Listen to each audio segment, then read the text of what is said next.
Bonjour à tous. Grand entretien du ministre en charge de la transition numérique et des télécommunications dans Smart Tech. Jean-Noël Barrot me rejoindra sur ce plateau dans quelques instants.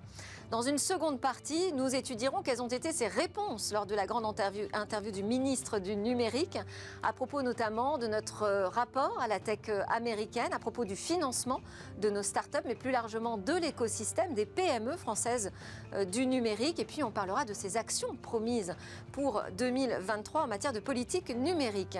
Et on terminera cette édition évidemment par notre regard sur les métavers, dont l'avenir est peut-être dans les usages professionnels. Mais d'abord, donc, c'est cette édition spéciale avec l'entretien avec Jean-Noël Barrot, ministre du numérique dans Smart Tech.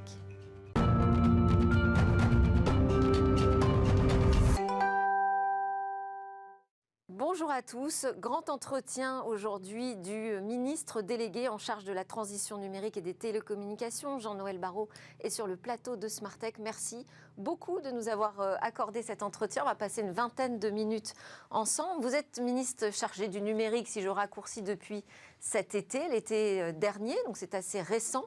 Alors tout le monde ne vous connaît pas forcément, donc je me disais que ce serait intéressant de resituer un petit peu votre parcours. Vous avez un profil qui correspond très bien d'ailleurs à ce qu'on attend aujourd'hui d'un ministre du numérique, puisque vous avez démarré dans la prestigieuse université, le MIT aux États-Unis. Vous êtes aussi économiste, vous avez publié plusieurs travaux dans des revues internationales sur l'économie et l'innovation. Vous avez le profil, je dirais, parfait. Vos premières rencontres avec l'écosystème, comment se sont-elles passées? Qui vous avez vu en premier quand vous êtes arrivé en poste? J'ai vu un certain nombre d'acteurs dans les différentes dimensions de ce ministère. Ce ministère, il a parmi ses missions la protection de nos concitoyens dans l'espace numérique. Et il y a un certain nombre d'acteurs qui sont mobilisés sur ces sujets, en particulier les acteurs de la protection de l'enfance. Ce ministère, il a aussi pour mission l'accessibilité et l'inclusion dans l'espace numérique. Ça passe par la couverture des réseaux de télécommunications et ça passe ensuite par l'inclusion de celles et ceux qui sont les plus éloignés des usages numériques. Là aussi, un certain nombre d'interlocuteurs à rencontrer. Et puis enfin, la troisième mission de ce ministère, c'est évidemment le soutien à l'innovation, le développement de la French Tech, le virage vers plus de souveraineté que le président de la République, le gouvernement et que moi-même avons à cœur de lui faire prendre. Et donc, évidemment, un certain nombre de rencontres dans ce domaine-là également. Et dans l'ensemble... Beaucoup d'attentes de tout l'écosystème sur les trois sujets que vous abordez. Et la bonne nouvelle, c'était aussi qu'on avait enfin un ministère délégué auprès du ministre de l'économie, mais une importance montante de ce sujet, on le voit bien au sein du gouvernement. Je passe très vite parce qu'on va rentrer plus en détail sur chacun des sujets que vous avez abordés. Donc je passe très vite sur ces premiers mois pour arriver là en janvier. Vous avez effectué votre premier voyage au pays des Big Tech. Vous êtes allé voir ces géants du numérique à l'occasion du CES à Las Vegas début janvier. Votre rencontre avec Elon Musk, comment s'est-elle passée puisque vous allez nous offrir là les premiers retours finalement en direct? Alors d'abord, je suis allé aux États-Unis pour accompagner les 170 startups qui figuraient dans le pavillon français du CES. Oui, première délégation étrangère. Première délégation étrangère. Et la France, sacrée championne de l'innovation cette année, qui est le titre le plus prestigieux du classement du CES. Donc une grande fierté.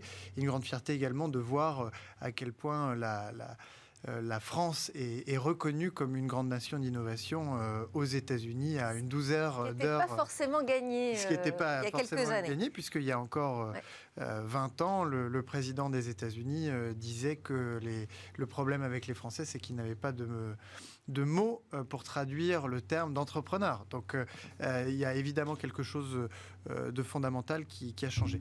Et puis effectivement, juste après le CES, nous sommes allés à San Francisco pour rencontrer un certain nombre d'acteurs et évoquer avec eux les questions de régulation auxquelles nous sommes profondément attachés, à commencer par Elon Musk, le patron de Twitter, auquel j'ai rappelé notre attachement à ce qu'il puisse le plus vite possible se mettre en conformité avec les nouvelles règles européennes du règlement sur les services numériques, le DSA, qui va en rentrer en vigueur prochainement.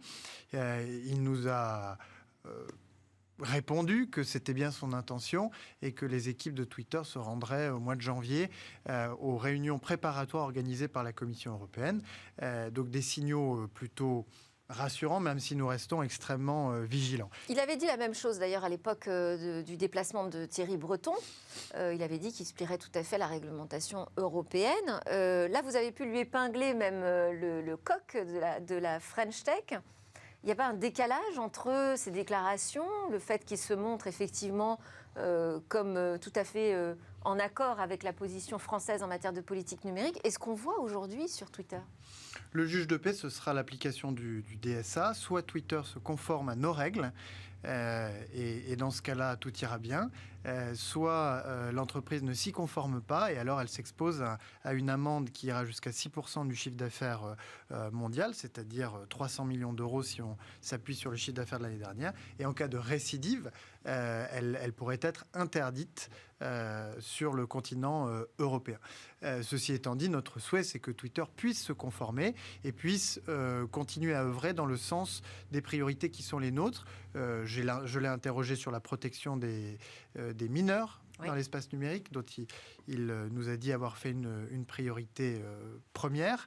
De même que sur la question de la désinformation et de l'enfermement dans des bulles que des réseaux comme Twitter provoquaient dans l'espace public, autant de sujets sur lesquels il escompte faire un certain nombre de progrès. Il était comment? Il était volubile ou plutôt à l'écoute?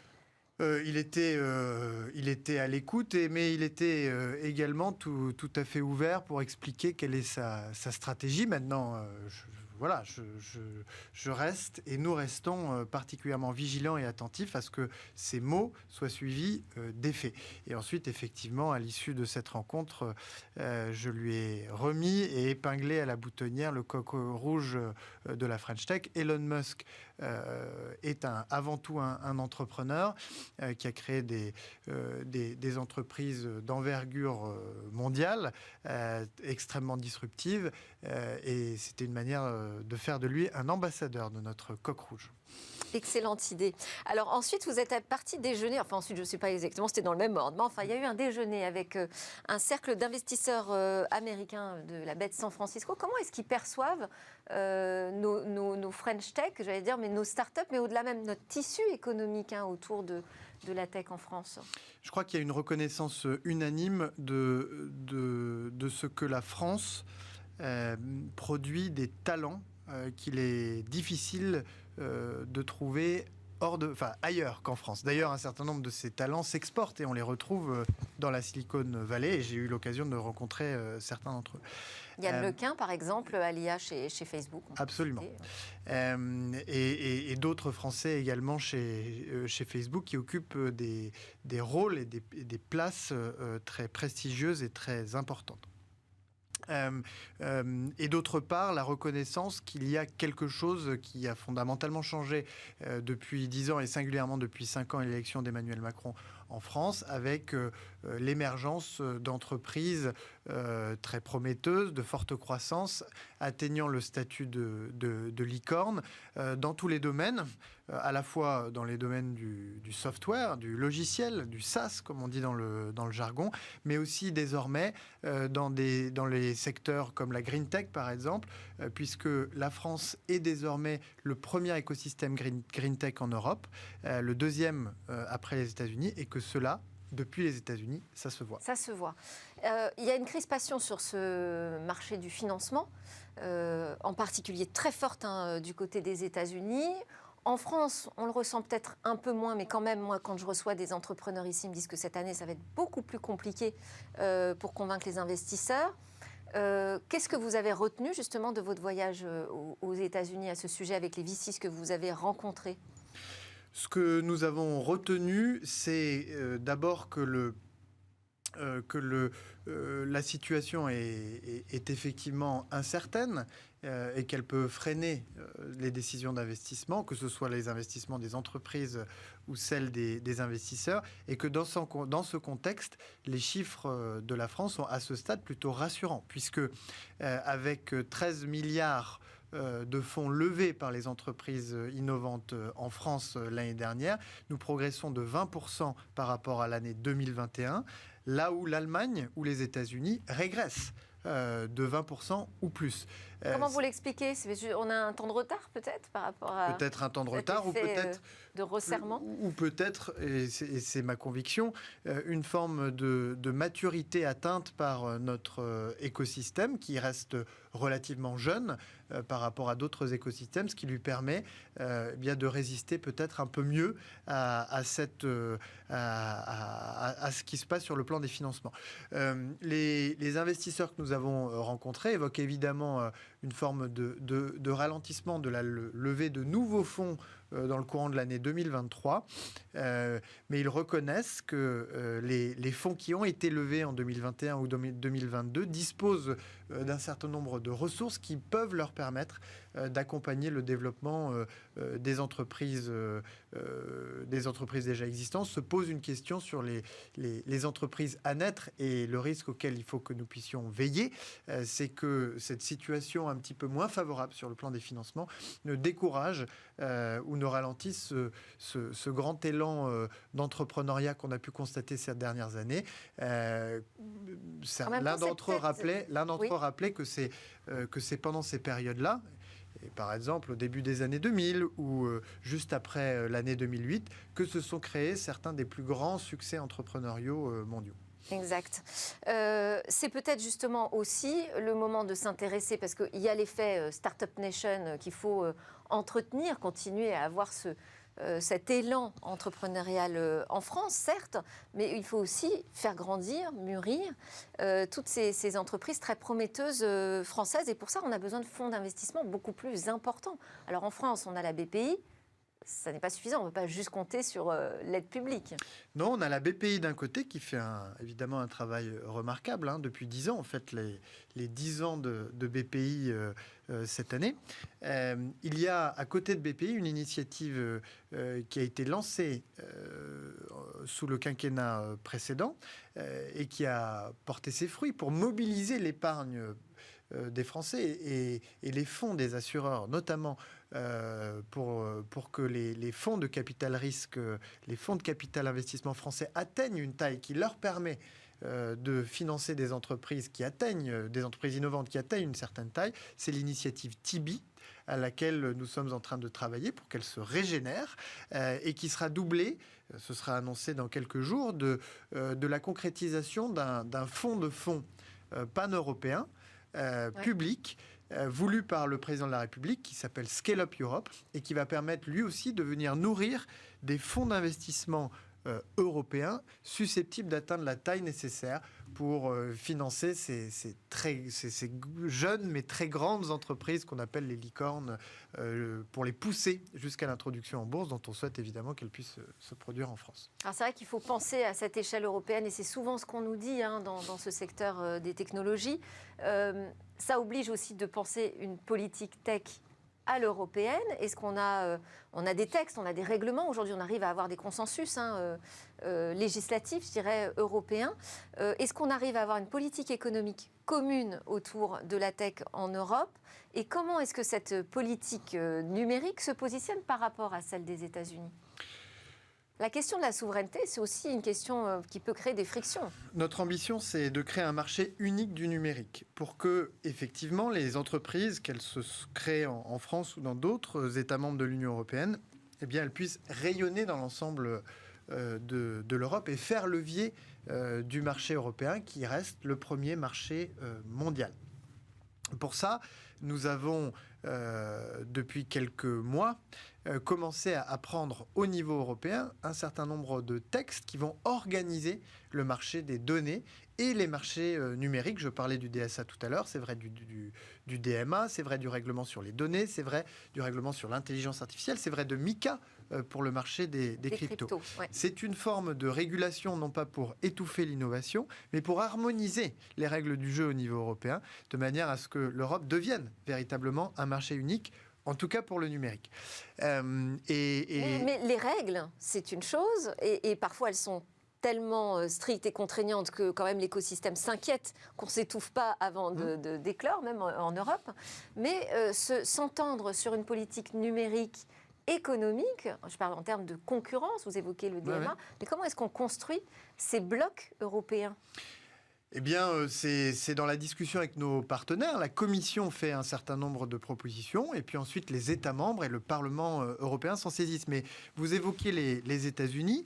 Ce qui est intéressant, c'est de constater que sur le sujet des cryptos, sur le sujet de l'intelligence artificielle, les États-Unis sont au point zéro. Nous avançons. Ça peut créer quelques inquiétudes, mais un certain nombre d'acteurs sont plutôt satisfaits de voir l'Europe avancer sur un certain nombre de sujets, puisque quand on innove et quand on bouscule un certain nombre de marchés établis, on a besoin aussi, et d'ailleurs les responsables d'OpenAI nous l'ont dit très clairement, que vous avez rencontré aussi d'avoir un certain nombre de bornes, et s'agissant des cryptos, s'agissant de l'intelligence artificielle, les acteurs, que ce soit en Europe ou aux États-Unis, ont besoin pour orienter leurs activités d'avoir un certain nombre de cadres et de bornes. Et c'est ce que nous avons essayé de mettre en place en Europe. Je crois qu'avec Mika, nous avons trouvé le bon équilibre entre protection des investisseurs dans le Web3, enfin dans les cryptos, et le soutien à l'innovation. Ils vous ont adressé une lettre ouverte d'ailleurs. Absolument, pour nous encourager, et je crois que nous allons dans la bonne direction. Sur les crypto-actifs, nous avons bien avancé. Il faut maintenant que nous puissions avancer sur la question des NFT, s'agissant en tout cas du Web3. Mais j'ai été favorablement, je dirais, étonné de voir des acteurs à la frontière technologique nous féliciter, alors qu'ils sont américains, pour les initiatives que nous prenons sur le plan régulatoire en Europe. Alors aux États-Unis, si je reviens sur votre voyage, donc vous êtes allé chez OpenAI, qui est aujourd'hui sous les feux des projecteurs en matière de déploiement d'intelligence artificielle conversationnelle, donc avec cette idée qu'on va avoir un langage de plus en plus naturel entre nous les humains et les machines, ce qui pose de grandes questions éthiques. On a eu Microsoft ici en plateau qui nous disait qu'ils avançaient en construisant des cadres, mais enfin chacun a son cadre un peu différent sur ces questions éthiques. Exactement, et c'est la raison pour laquelle les dirigeants, enfin Sam Altman, le CEO créateur d'OpenAI, créateur et dirigeant d'OpenAI, a lui-même, d'une part, salué le règlement sur l'intelligence artificielle en cours de discussion au niveau européen, qui prend le sujet avec une approche par les risques et qui évoque un certain nombre d'usages pour lesquels l'intelligence artificielle est soit interdite, soit très strictement encadrée, soit beaucoup plus libre. Et par ailleurs, Sam Altman a aussi évoqué la nécessité, au-delà de ce règlement pour l'intelligence artificielle, que la puissance publique, que les États donnent un certain nombre de lignes directrices ou en tout cas de bornes éthiques sur le sujet de l'intelligence artificielle. Vous a semblé qu'on était en phase culturellement sur ces questions éthiques entre les États-Unis et l'Europe ? Sur les questions éthiques, vous avez raison, il y a des différences qui peuvent s'exprimer d'un continent à l'autre et d'une culture à l'autre. Il y a aussi un certain nombre de convergences. Nous avons en France un comité national pilote pour l'éthique du numérique qui a depuis quelques années rendu un certain nombre de travaux, y compris sur les agents conversationnels. Et je crois qu'il faut progressivement qu'on puisse avancer vers quelque chose qui ressemble à, je dirais, une appropriation de ces questions éthiques dans le débat public, de la même manière que ces questions se sont posées et ont été appropriées pour les questions de bioéthique. Alors, le temps passe très vite. Je voulais qu'on dise un mot du service universel du très haut débit que vous appelez de vos voeux. Qu'est-ce que ça va changer, vraiment, rapidement ? Je veux d'abord rappeler qu'on m'a remis hier un rapport qui fait le bilan des 10 années du plan France très haut débit, dont on va là aussi fêter le 10e anniversaire cette année, et qui montre que c'est un vrai succès. C'est un vrai succès puisque cette politique a atteint ses objectifs sans dépassement de coûts et avec des effets très concrets. L'arrivée de la fibre en tout cas c'est ce que montrent les travaux des chercheurs qui ont rédigé le rapport, a permis de créer des emplois, de créer des entreprises, de créer de la valeur ajoutée. Il reste encore évidemment un certain nombre de difficultés à lever en matière de qualité et bien sûr de raccordement des derniers logements qui sont les plus difficiles à faire. Pour parachever ce plan France Très Haut Débit, Oui. il nous faut effectivement ouvrir un droit au très haut débit pour tous. Ça veut dire quoi? Qu'est-ce que ça change? Ce que ça change, c'est une forme de garantie pour chacun de nos concitoyens d'avoir un débit minimal, d'avoir accès à des tarifs sociaux, quel que soit le lieu où ils se trouvent sur le territoire national. C'est un travail que j'ai annoncé il y a quelques semaines et que nous engageons avec pour objectif de le terminer d'ici l'été pour pouvoir lancer une expérimentation sur sans doute, même si ça reste à affiner, les communes qui font partie des premières à être passées du cuivre à la fibre. Alors, autre sujet que je voulais qu'on aborde ensemble, c'est sur la cybersécurité. Vous avez annoncé un plan blanc cyber pour répondre aux nombreuses attaques qui ont touché les hôpitaux en France.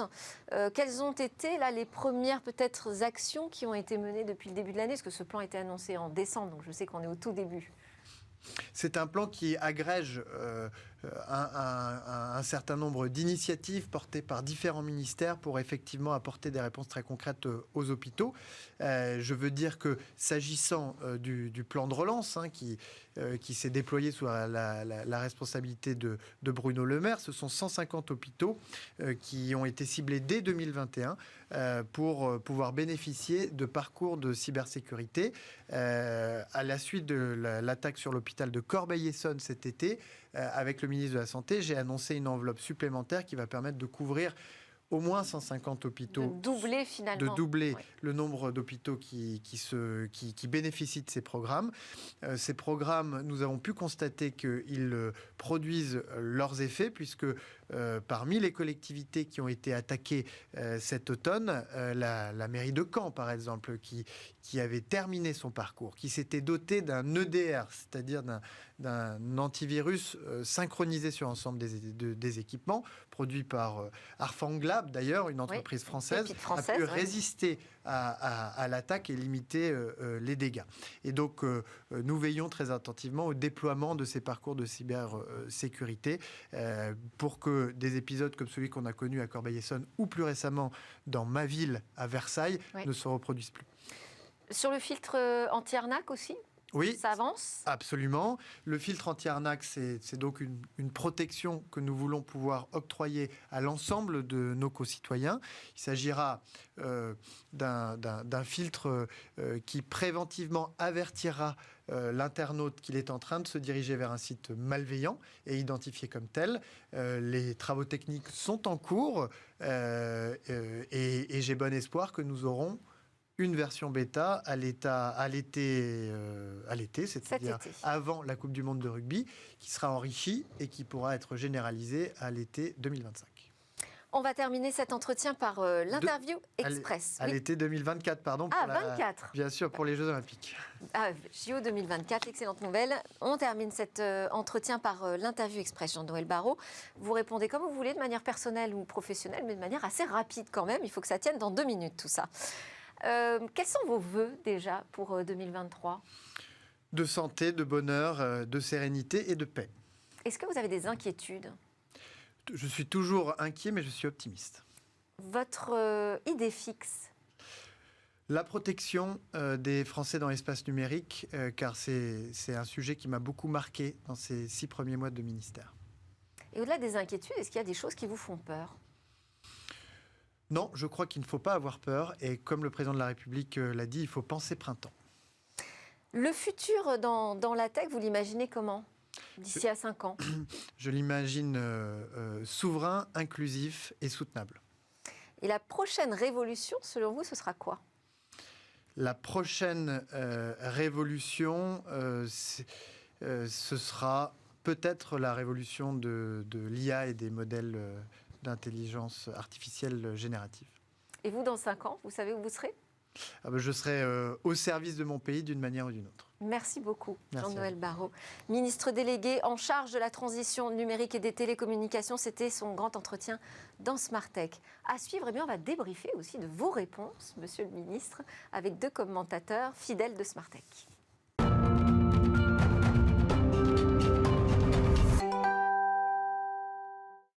Si vous avez suivi le grand entretien de Jean-Noël Barrot, le ministre en charge de la transition numérique et des télécommunications dans Smartech, eh bien, vous allez pouvoir écouter son débrief. Si vous ne l'avez pas suivi, eh bien, c'est l'occasion justement de reprendre les points principaux qu'il a abordés avec nous il y a quelques instants. Pour donc ce commentaire sur les politiques numériques de la France, j'ai convié Christophe Holnet, le senior advisor chez Apax Partners, et Alain Staron, l'entrepreneur, disrupteur, cofondateur d'Artifil, qui était d'ailleurs au CES de Las Vegas. C'est votre grand retour à Paris. Bonjour Delphine. Bonjour. En quelques mots, simplement, racontez-nous comment ça s'est passé, votre CES 2023. C'était le meilleur depuis 3 ans. Oui. 2020... c'est pas difficile à dire, ça. Voilà, 2021 pas là, 2022 plein de masques. Ouais. Et un CES qui définitivement se cherche.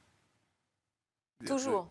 Non, enfin, à nouveau. À nouveau, autrement dit... Parce qu'on était passé à un CES quand même très branché impact, justement, environnemental.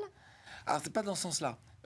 Tous les ans au CES, il y a des grandes tendances, qui sont des tendances qu'on appelle les expectations, les attentes infinies dans le courbe de Gartner du hype. Je commence par un trigger technologique, après j'ai des grandes attentes, et puis après j'ai un gouffre de désillusions. Et là, on sait plus ce qu'on attend, c'est ça? On est dans le goût des désillusions. Et après, quand même, il y a la pente de l'enlightenment, de l'illumination, puis après, il y a le plateau de la productivité. Et on est là, donc c'est-à-dire qu'il n'y a plus... Tous les trucs on fait pchit, tous les trucs énormes on fait pchit. Et alors, il y a encore des résidus, comme des trucs qui restent de ce qu'on avait vu avant. Oui, parce que moi, j'ai vu quand même des super beaux écrans.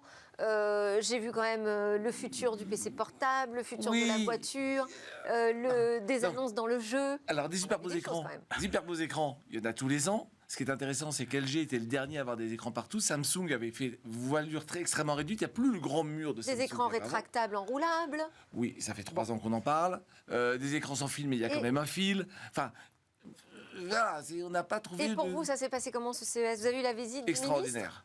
Extraordinaire. Comme Alors, nous. Le ministre, malheureusement, n'est pas passé par chez nous, mais on a eu à la place des investisseurs, donc c'est pas mal. Ah bah c'est pas mal aussi, ça. Super. Et un paquet de distributeurs et de partenaires, y compris américains, enfin du monde entier. Non, c'était... enfin, il y avait du monde. Et alors, donc ça vaut le coup d'aller au CES quand on est... Si on est une start-up, le Reka Park, d'abord, il est à moitié français, maintenant, moitié tricolore. D'ailleurs, certains disent, ouais, les Français, vous commencez à nous... Mais, et tout le monde visite le Reka Park, tout le monde vient faire ses courses. Ouais. C'est quoi les next steps? C'est pas dans les grandes allées, c'est dans le... Et là, il faut être un peu vigilant parce qu'il se passe de tout. Mais en particulier, il y avait Artifil. Christophe Holnet, je ne vous demande pas votre avis sur le CES 2023. On a eu un débrief déjà en début de semaine. Et surtout, là, on est là pour commenter les réponses que nous a données le ministre lors du grand entretien dans Smartech. Je l'ai interrogé sur... son retour justement au pays des géants de la tech. Il a rencontré Elon Musk, il a pu lui épingler le coq rouge de la French Tech à la veste. Ils ont parlé ensemble de régulation. Est-ce que ce que vous avez entendu de la part de Jean-Noël Barrot sur cette rencontre avec Elon Musk, le patron de Twitter, vous a rassuré en termes de volonté de ces big tech de se plier aux règles européennes? Alors, sur la volonté des big tech, on verra. Il y a effectivement une bonne volonté qui est annoncée. On va rentrer d'une certaine façon sur le DSA et le DMA, donc les 2 directives européennes, sur le contenu et puis également sur une forme de régulation de la concurrence qui est aussi très importante. On va un peu rentrer dans le dur maintenant parce qu'il va falloir le mettre en œuvre et pas juste avec des petites amendes de ci, de là, mais avec de la vraie coercition, le cas échéant.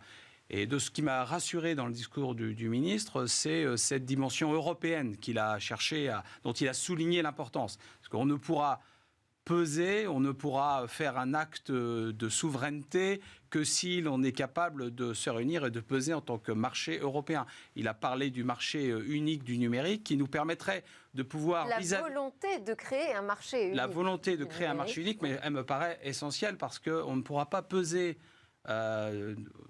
d'autant plus dans le contexte géopolitique actuel, face à la plaque américaine, si je puis dire, et chinoise de l'autre côté, si on n'est pas capable de se positionner avec la taille de notre marché, mais aussi en parallèle la capacité à transformer nos innovations en entreprises capables d'aller à la conquête du monde et pas seulement de transférer nos cerveaux vers les États-Unis. Donc de ce point de vue, j'ai notamment apprécié beaucoup cette initiative de Scale Up, le fonds Scale Up Europe, qui est un fonds de fonds. Voilà, qui est un fonds de fonds. Ça me paraît intéressant parce que le rôle des États n'est pas de financer directement les entreprises. Il est de créer un cadre de facilitation, d'encouragement, d'écosystème à l'innovation, éventuellement d'avoir des fonds d'amorçage. Mais le fait de dire, notamment pour la deep tech et pour pouvoir faire émerger des licornes, avoir un fonds de fonds, c'est-à-dire qui vient abonder des fonds d'investissement qui, eux, sont des fonds qui vont prendre des risques, faire prendre des risques à leurs investisseurs, ça me paraît être beaucoup plus vertueux. Et d'ailleurs, on n'a pas eu le temps de l'évoquer, mais il y a une initiative qui a été lancée pour regrouper aussi les investisseurs en France, French Finance Partners. Oui, c'est un organisme finalement d'orientation et de conseil qui permet d'avoir un forum et de pouvoir adresser en commun des problématiques liées au financement. L'État sur ces sujets. Votre sentiment là-dessus, sur la manière dont il nous a raconté son voyage, c'était intéressant parce qu'il a parlé à la fois de sa rencontre avec Elon Musk sur la régulation, la protection de l'enfance, mais aussi avec OpenAI sur les questions éthiques autour de l'utilisation de l'intelligence artificielle. C'est un vrai sujet et effectivement, c'est très très bien que du côté OpenAI, on se dise s'il vous plaît, régulez-nous. Quand on joue avec ChatGPT, on se dit il est urgent de commencer à réfléchir. Parce qu'on ne sait pas du tout où on va. Après, moi, en tant qu'innovateur et en tant que start-upper, je suis toujours entre deux chaises, parce que je me dis, si on régule trop, on va passer à côté de trucs extraordinaires. Si on ne régule pas, on risque de planter toute l'humanité, quoi. Ouais. Parce que ça peut aller jusque-là. On est sur des sujets extrêmement gravissimes. Donc, c'est extrêmement bien qu'ils disent, oui, régulez-nous. Ils sont dans leur rôle. Après, est-ce que le régulateur aura la sagesse de réguler tout en ménageant le futur ?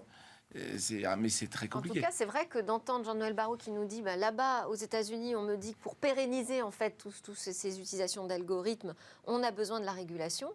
Parce qu'ils ne savent pas où ils vont. Et personne n'a le recul. Ouais, parce que chacun travaille un peu dans son coin.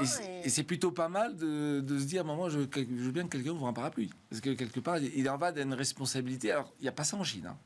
Et alors sur la partie investissement, aussi, il a rencontré des VC aux États-Unis qui avaient l'air très intéressés par ce qu'on fait, nous, en matière de green tech. En fait, le CES était très green cette année. Enfin, tout le monde y allait de pourquoi je suis green, pourquoi je suis green, pourquoi je suis green, les emballages, les machins. Enfin, bon, bref. Et la French Tech, c'est 200 startups, donc c'est toujours la première délégation après les US sur l'Eureka Park. Et la French Tech est très green. Très green. Donc il y a énormément d'innovation green dans un monde qui se veut green, dans un CES qui s'est voulu green. Donc forcément, la France était repérée. Et Christophe, vous confirmez qu'on est costaud sur les green tech, nous, en France ? Je crois que c'est le premier écosystème. Si vous voulez, vu les enjeux climatiques et les problématiques que l'on voit et que finalement maintenant sont quand même très largement reconnues par tous, la technologie peut être est certainement une solution pour pouvoir réconcilier à la fois la capacité à continuer à se développer et le fait de respecter mieux l'environnement. Et de ce point de vue, il y a énormément d'innovations qui trouvent leur source dans les mêmes processus d'innovation que la tech généraliste. Donc la green tech est un des volets de la tech. Et naturellement, on a une place à jouer. Et puis en Europe, il y a une sensibilisation quand même très forte à ces problématiques environnementales. Et donc ça paraît tout à fait naturel qu'on apparaisse. C'est un sujet peut-être davantage pris au sérieux ici que de l'autre côté de l'Atlantique pour l'instant. En tout cas, sur la contraction aussi du marché du financement, il nous a dit que la France a quand même beaucoup mieux résisté. Alors, il a évoqué 13 milliards, mais c'est 14 milliards de fonds levés en 2022, tout en disant qu'il faut quand même être vigilant. Oui, je pense qu'il faut être effectivement vigilant. La réalité, c'est que la France a plutôt bien résisté, mais moi, j'y vois une raison, c'est qu'on a aussi été probablement un peu moins dans l'exubérance irrationnelle, des valorisations dingues et des levées de fonds monstrueuses qu'on a pu voir. On a eu certaines grosses levées de fonds en France, mais ce n'est pas du tout dans les mêmes ordres de grandeur que notamment aux États-Unis et au UK. Ce qui fait qu'en fait, quand on regarde le premier semestre et le deuxième semestre, la plupart des grands pays ont vu leur taux d'investissement, les levées de fonds baisser, alors que nous, on est resté assez stable. Mais c'est certainement parce que nos multiples d'investissement étaient restés relativement plus raisonnable que dans les autres pays. Mais ce qu'on voit, c'est qu'il y a quand même une tendance aujourd'hui à un frein de l'investissement. Ça, c'est une réalité. Donc, ça veut dire que pour financer de nouveaux projets, ça va être un peu plus compliqué. Et pour les startups qui n'ont pas une vision claire d'un retour à un équilibre et en tout cas d'atteindre une profitabilité à un horizon défini, ça va être compliqué même de se refinancer. Après, il nous dit aussi, c'est dans ces moments de crise, il nous le rappelle, c'est dans ces moments de crise qu'on voit émerger des géants. On espère. Oui, alors c'est là où d'ailleurs ce qu'on voit aujourd'hui, et c'est vrai, ce qu'on appelle l'early stage, c'est-à-dire l'investissement très en avance de phase, en amorçage sur des nouvelles idées disruptives, potentiellement disruptives, continue à très très bien se porter. Et c'est vrai, on peut prendre l'exemple de Google qui a émergé post l'explosion de la bulle Internet, Uber, Airbnb, qui sont souvent pris en exemple comme étant émergés post la crise de 2008. Et on voit aujourd'hui qu'il y a, on le voit avec l'IA conversationnelle, il y a des technologies qui peuvent faire irruption sur le marché et éventuellement même pouvoir bousculer des géants, puisque finalement on a vu que après, même Google se sentait fragilisé par ChatGPT. Il faut avoir la capacité de pouvoir le faire en Europe et de créer. Alors là-dessus, moi je trouve qu'on n'a pas eu vraiment de réponse sur comment on fait pour créer ce bloc. Il a appelé de ses voeux ce marché unique européen sur le numérique, mais pour l'instant on n'y est pas. Il y a un problème en Europe, c'est dès qu'on veut faire du B2C, dès qu'on veut parler au grand public, on a je ne sais combien de langues à traiter. Et donc, quand vous lancez un produit sur le marché américain, il parle l'anglais. Nous, on lance un produit sur le marché européen, il doit déjà parler 7 langues au moment où on démarre. Mais ça, on ne va pas changer. On est comme on est. Absolument. Et c'est un frein. Oui, mais c'est aussi une opportunité. Alors, c'est un frein. Moi, je crois que le frein, je comprends bien que ce soit un frein, et une raison pour laquelle, d'ailleurs, il faut aller sur le marché américain rapidement. Mais on a peut-être effectivement peut-être une quinzaine de langues, mettons 7 langues majeures. Mais le problème, c'est aussi qu'on a souvent 7 régulations différentes. Donc, si déjà on était capable, sans bien sûr se dire qu'on allait tous passer à l'anglais, à l'allemand ou en français, se dire, si déjà on était capable de pouvoir commercialiser dans toute l'Europe de façon homogène et pouvoir lancer un produit day one et qui puisse... Mais on commercialise chez qui ? Le seul distributeur européen, il s'appelle Amazon. Alors ça c'est pour le B2C. Pardon. En B2B, on parlait là de la distribution du produit. En B2B, c'est différent. Justement. Et alors en B2B, parce qu'on n'a pas fini. La bonne nouvelle du B2B, c'est si on commence à faire l'Internet industriel, la langue n'est plus un problème. Et donc pour moi, l'avenir, quand est-ce que peut émerger un majeur mondial, une compagnie énorme pour le grand public Non, ce sera professionnel. Ah, ce sera professionnel selon vous. Ok. Elle sera B2B. Autre sujet qu'on a abordé, c'est autour du service universel de très haut débit. Il nous en a dit un petit peu plus sur sa stratégie et l'idée qu'il souhaite mettre en place assez rapidement au cours de cette année dans certaines villes. Ce serait l'opportunité donc pour tout citoyen de pouvoir réclamer cet accès au très haut débit avec un minimum de débit garanti. Ça, c'est un vrai pas en avance social, j'allais dire, sur l'accès au numérique. Oui, je crois. Le ministre mentionnait qu'on fête les 10 ans du plan très haut débit, comme le dit dans la French Tech. Et d'ailleurs, on peut quand même mesurer positivement le chemin parcouru depuis l'affaire des pigeons en 2012. Donc globalement, je pense que la mobilisation de l'État sur le sujet numérique, il est là. Donc sur le très haut débit, les choses ont quand même fortement avancé. Moi, je crois qu'il faut, et dans l'esprit, dans notre finalement façon de considérer la société, la notion d'équité, d'accès à l'outil et au très haut débit en l'occurrence, est quelque chose qui paraît naturel. Après, comment ça va se faire ? Dans les villes qui ont déjà le très haut débit, est-ce que cela va se traduire par le fait d'avoir des points d'accès accessibles, des tarifs privilégiés ? Donc tout ça, je pense visiblement, il va y avoir une phase de test. Ça reste à définir. Moi, je crois que plus globalement sur le très haut débit, je crois aussi qu'il faut sortir du 100% fibre, même si ça devient souvent très important pour toute commune de se dire j'ai la fibre ou je ne l'ai pas. Mais le très haut débit ne veut pas forcément dire la fibre, de moins en moins. Il y a des solutions hybrides avec la 5G, peut-être demain la 6G, du satellite, qui aujourd'hui permet du bidirectionnel. Ça, je pense que là-dessus, on a bien avancé quand même sur cette question aujourd'hui en France. Il a aussi évoqué, mais on n'a plus le temps d'en parler, le filtre anti-arnaque qui permettra aux Français d'être alertés via leur navigateur directement s'ils se connectent sur des sites fallacieux ou malveillants. Et ça, il nous a dit qu'ils seront prêts pour les JO 2024, c'est ça, hein. Oui. Merci beaucoup Alain Staron d'Artifil, Christophe Holnet d'Apax Partners pour votre commentaire sur ce grand entretien avec Jean-Noël Barrot, le ministre du numérique dans Smartech. À suivre, où va le web ?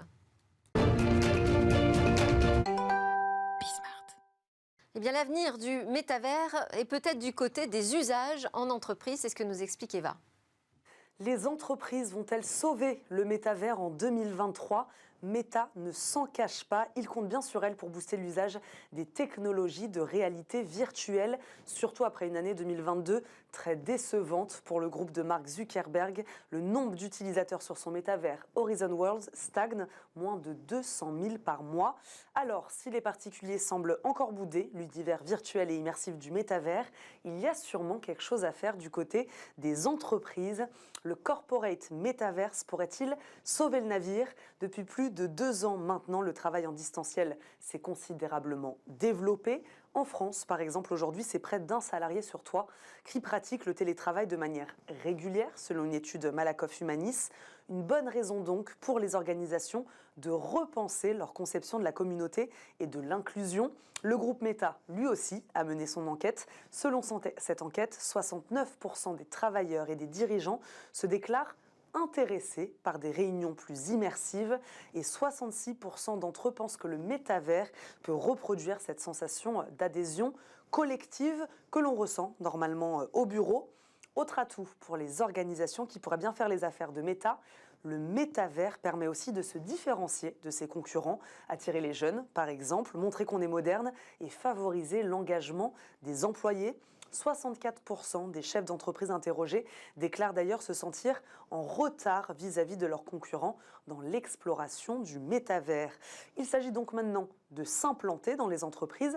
Meta s'entoure de partenaires tech, comme les logiciels de productivité de Microsoft, dont Teams, que l'on connaît tous. L'objectif, multiplier les passerelles avec les logiciels d'entreprise les plus populaires et favoriser donc l'intégration des technologies VR. Alors, 2023, l'année du corporate métavers. C'était Smartech, merci à tous de nous avoir suivis. Merci à mes commentateurs du jour, Christophe Holnet d'Apax Partners et Alain Staron d'Artifil. Merci aussi à Jean-Noël Barrot, le ministre du Numérique, qui est venu sur ce plateau. On se retrouve très vite dans Smartech sur Bismart.